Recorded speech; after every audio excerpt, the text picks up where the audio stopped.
बिनाईन होतो आणि जर त्याच्याकडे इग्नोर जर केला तर तो मॅलिग्नंट होतो. म्हणून डक्ट कार्सिनोमा मॅलिग्नंट ट्युमरमध्ये पण आहे आणि बिनाईन ट्युमर. तर मॅलिग्नंट ट्युमर्सची वेगवेगळी नावं आहेत. आता ते नावं त्यांच्या काही हिस्टोपॅथॉलॉजिकल जे स्ट्रक्चर आहे त्याच्यानुसार केलेले आहे. पण आपल्याला CA ब्रेस्ट हा असतो आणि त्याचे क्लिनिकल फीचर्स काय दिसतात हे UG लेवलला माहीत असणे आवश्यक आहे. तर multiple tumours are atrophic scirrhous carcinoma, the least malignant हा least malignant carcinoma. Then scirrhous carcinoma, the commonest type. Then encephaloid carcinoma, medullary carcinoma म्हणतात त्याला. Comedo carcinoma, colloidal carcinoma, mastitis carcinomatosa, the most malignant. Duct carcinoma, Paget disease of nipple आणि sarcoma हे सगळे malignant tumour आहेत. आता sarcoma आणि carcinoma हे दोन वेगळे आहेत. पहिलेचे जे सगळे प्रकार वर्णन केले आहे ते कार्सिनोमाचे आणि सार्कोमा हा वेगळा असतो. नेहमी लक्षाचं आहे कार्सिनोमामध्ये नेहमी मेटास्टॅसिस होते आणि सार्कोमामध्ये मेटास्टॅसिस नाही. Carcinoma since there is a great hope of curing this disease only when it is still localized to the breast tissue, a diagnosis of carcinoma should be made in the early stage. The lump, as discovered by palpation with the flat hand, is painless, stony hard, irregular surface and outline is a carcinoma. आता हा curable disease आहे आणि prognosis पण चांगला आहे. पण केव्हा जोपर्यंत फक्त ब्रेस्ट टिश्यूमध्ये सीमित राहील तोपर्यंत लंप म्हणजे लंप तुम्हाला फ्लॅट हँडनी पाल्पेट झाल्यानंतर तो फक्त ब्रेस्टमध्येच आहे, इरेग्युलर आहे, हार्ड आहे, ह्या सगळ्या गोष्टी आहेत, पेनलेस आहे, तोपर्यंत याचं प्रोग्नोसिस आणि क्युरिंग रेट चांगला असतो. Carcinoma should not be exclude if the patient is young, the lump is free from the skin or dripper structure, or if lump not involved. आणि अजून दुसरं यंग पेशंट असेल, त्याच्यानंतर लिम्फ नोड एनलार्जमेंट झालेली नसेल, breast टिश्यूला lump fix नसेल आणि हे स्किनला सुद्धा हे नसेल, ॲडहेरंट नसेल. Involvement of lymph node determine the prognosis of case. काले सांगितलं जितके हे पाचही ग्रुप आपण पाल्पेट करतो त्याच्यामध्ये किती मेटास्टॅसिस झालेले आहेत, त्याच्यामध्ये किती नोड्स इन्व्हॉल्व झालेले आहेत त्याच्यानुसार डिसीजचं प्रोग्नोसिस अवलंबून असते.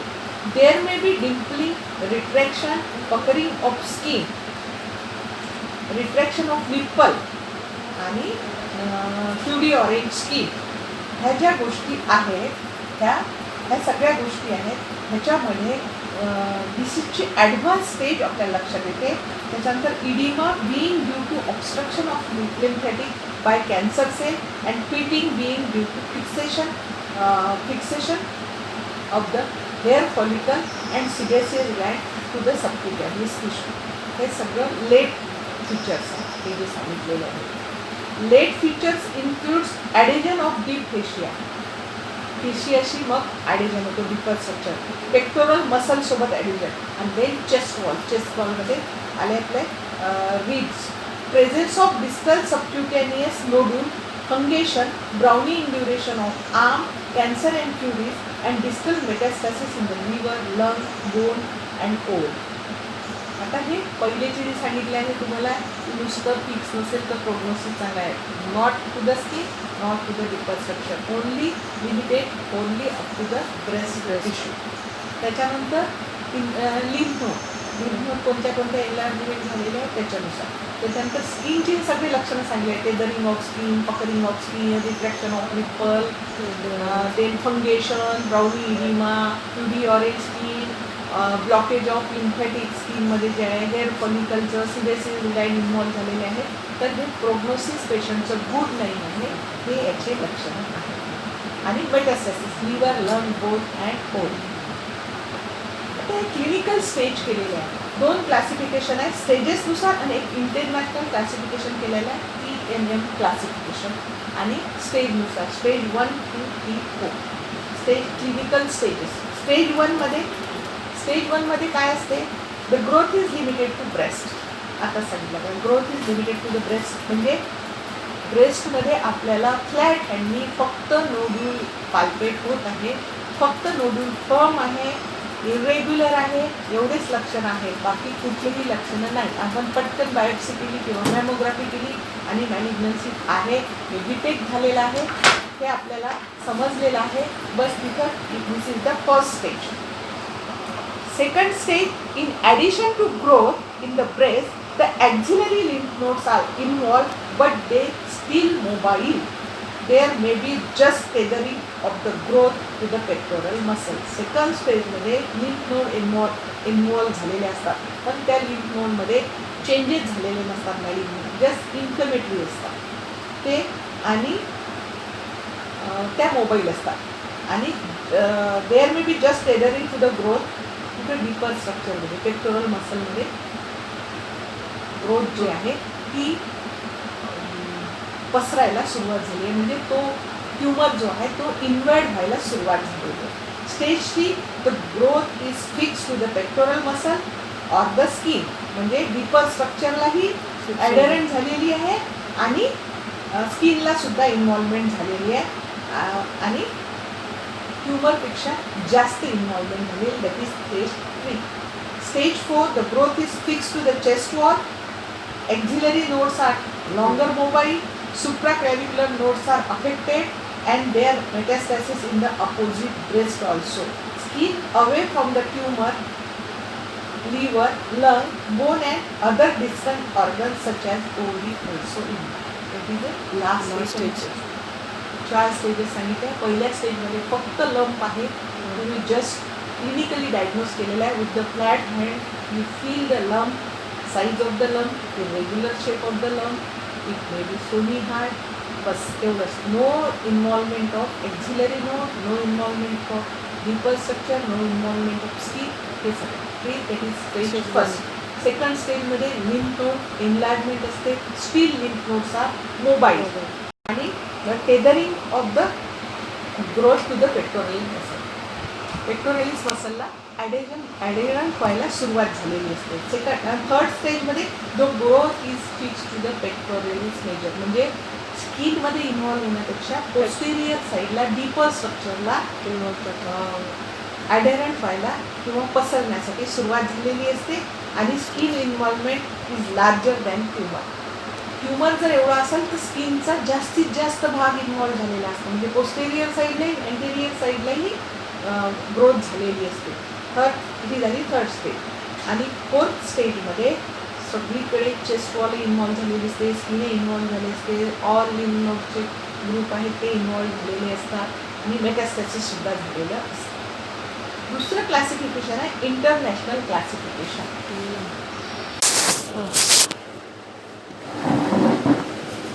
इंटरनॅशनल क्लासिफिकेशन हे स्टेज वाईज क्लासिफिकेशन झालं, ते क्लिनिकल स्टेज झालं. आणि इंटरनॅशनल क्लासिफिकेशन आहे, हे इंटरनॅशनल क्लासिफिकेशन याला TNM classification. T means tube, N means node, कोणते नोड? लिम्फ नोड, आणि M means मेटास्टॅसिस.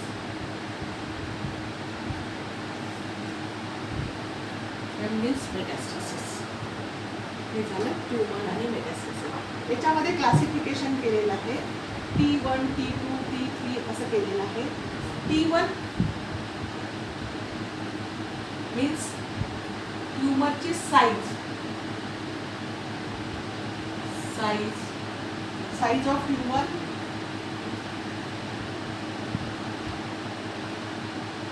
less than 2 centimetre. Less than 2 centimetre. T1 म्हणजे लेस दॅन 2 सेंटीमीटर साईज. ते T2 म्हणजे 2 ते 5 सेंटीमीटर साईज. लक्षात. आणि 2 ते 5 सेंटीमीटरच्या वर नाही. आणि याच्यामध्ये नो फिक्सेशन,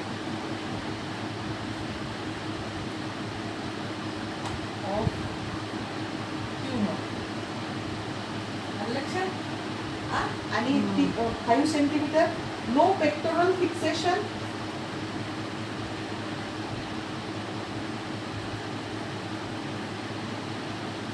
याच्यामध्ये no pectoral fixation. Pectoralis major मसलला फिक्सेशन नसते, बट स्किन इन्वॉल्व असते. लक्षात. T2 मध्ये. T3 मध्ये साईज 5 ते 10 सेंटीमीटर.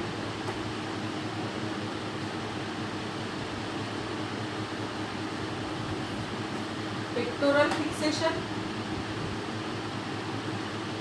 पेक्टोरलिस मेजर मसलला फिक्सेशन असते. स्किन इन्फिल्ट्रेशन, स्किन इन्वॉल्व असते आणि अल्सरेशन पण असू शकते. T1, T2, T3. T4 म्हणजे मोर दॅन 10 सेंटीमीटर. कशाचा? Tumour. More than 10 centimetre.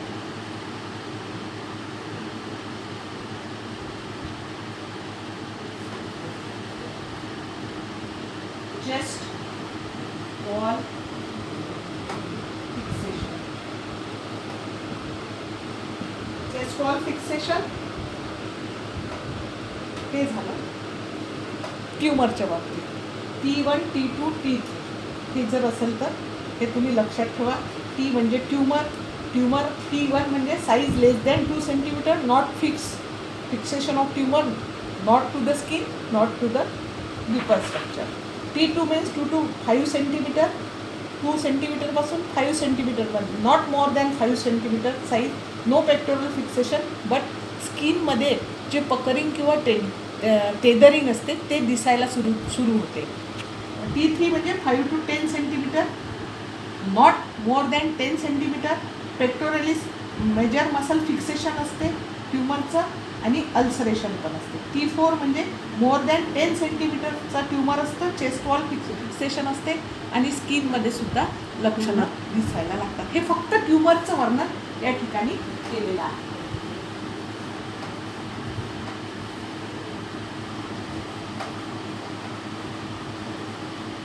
Then N denotes node. N1, N0, N0 and N1 हे दोनच क्लासिफिकेशन केलेलं आहे. No palpable nodes. आणि N1 म्हणजे axillary lymph nodes are palpable. Axillary lymph nodes are palpable and mobile.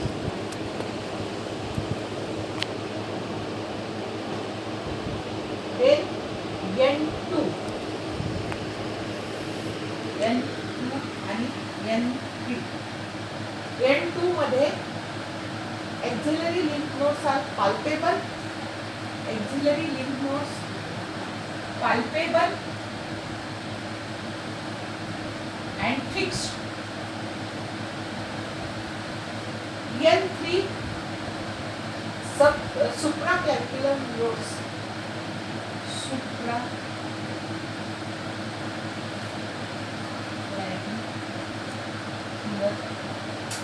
Nodes.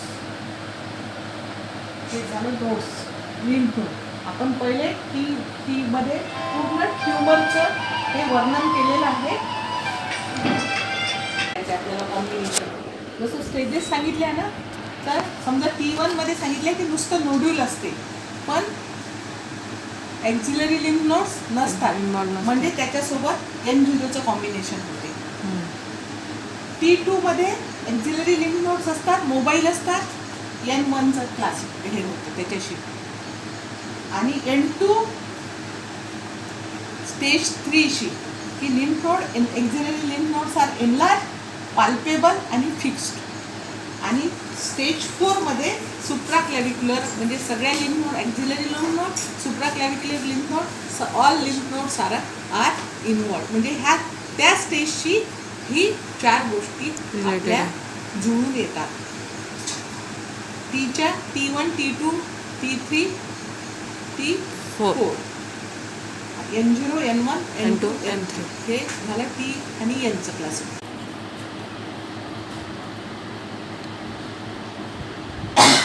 Then M0 and M1. M0 means no metastasis and M1 means metastasis are present including involvement of skin behind the breast and contralateral nodes. This is the TNM classification can be applied in clinical stage. M0 आणि M1 no metastasis आणि metastasis हे एवढ्याच गोष्टी या 2 याच्यामध्ये असतात. आता how to correlate stage and TNM classification. तर याच्यामध्ये सांगितलेलं आहे this TNM classification can be applied in clinical stage. Stage 1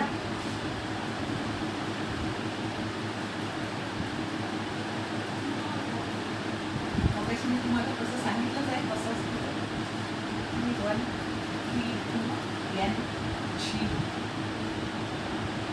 Stage 2 T1 and N1. Stage 3 T1, T2,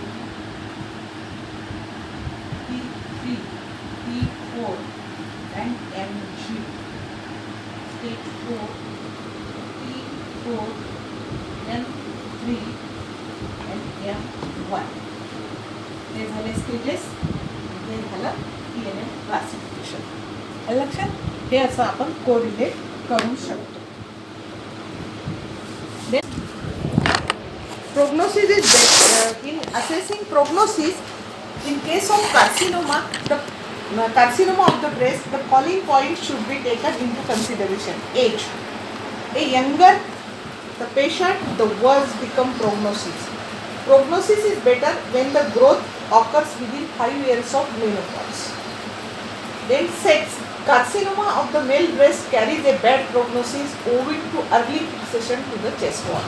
कारण मेलमध्ये ब्रेस्ट टिश्यू नसतात, डिरेक्टली एकदम ग्रोथ तयार होते आणि चेस्ट वॉलला फिक्स होते. Then site. Growth occurring at the inner and lower quadrant convey a bad prognosis owing to early metastasis in to mediastinum and abdomen. Lower medial जो असतो तो ॲबडॉमिनी जवळ असते, मिडियल स्टिनमही जवळ असते, त्याच्यामुळे तिथली जी ग्रोथ आहे लगेच तिथे फिक्स होते आणि मेटास्टॅसिस व्हायला सुरुवात होते. Then nature of the growth. The prognosis is the worst within the metastasis carcinomatosis, whereas it is much better with the atrophic serous as the spread is limited by extensive fibrosis. Mastitis carcinomatous असते त्याच्यामध्ये खूप worst prognosis असते. पण ॲट्रोपिक सिरस कार्सिनोमाचा जो प्रकार असतो तो limited त्याचा हे असते, ग्रोथ असते, त्याच्यामुळे त्याच्यामध्ये हे असते. Contradictory to the common belief, the prognosis is better with the medullary carcinoma with the serous. Medullary carcinoma मध्ये prognosis good असते. Metastasis, it must be remembered that there is a 75 chances of cure if carcinoma is operated upon before the involvement of lymph node. lymph nodeच्या involvement होण्याच्या पहिले जर लंपेक्टॉमी झाली आणि साधी मॅस्टेक्टॉमी जर झाली तर आपल्याला चांगलं प्रोग्नोसिस मिळू शकते. त्याच्यानंतर where as the percentage comes down to 25 as soon as the axillary lymph nodes are involve. So the importance of diagnosing carcinoma before the involvement of lymph node cannot be too strongly impressed. Involvement of distal lymph nodes, lungs, liver, bone, etc. make the case hopeless. The metastasis is hopeless.